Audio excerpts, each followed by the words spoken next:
Jardiner avec la Lune, qu'est-ce que ça veut dire? Eh bien, il s'agit tout simplement de tenir compte des différentes phases de la Lune et de son influence sur la Terre et sur les végétaux pour jardiner. Le premier cycle, c'est ce qu'on va appeler la Lune croissante et décroissante. C'est très facile à comprendre.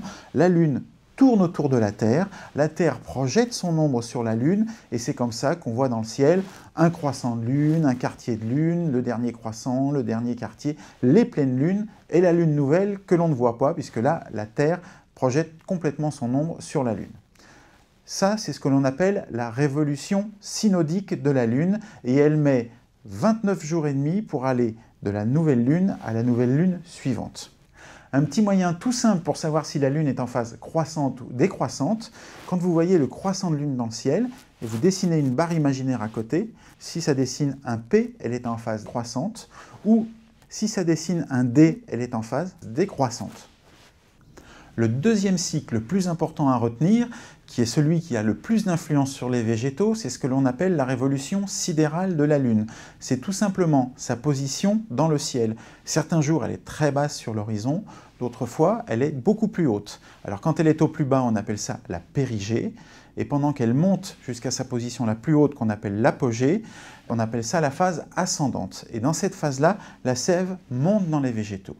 Et puis, il y a la phase descendante. La Lune va passer donc de l'apogée à la périgée suivante. Dans cette phase descendante, la sève redescend dans les végétaux. Ça a donc vraiment une influence sur ce que l'on va faire au jardin. Et puis, il faut tenir compte de la position de la Lune dans le ciel. Elle va se trouver devant certaines constellations, du Lion, du Sagittaire, des Gémeaux. Et en fonction des constellations devant laquelle elle est, l'influence va être différente sur les plantes. Ainsi, on a déterminé que quand la Lune était devant une constellation d'eau, elle avait une influence sur les feuilles. Quand elle est devant une constellation de terre, elle a une influence sur les racines. Quand elle est devant une constellation de feu, ça va être sur les fruits et les graines. Et devant une constellation d'air, ça va être une influence sur les fleurs. Donc, dans ces fameux calendriers, vous allez trouver des jours fruits, des jours feuilles, des jours fleurs, des jours racines.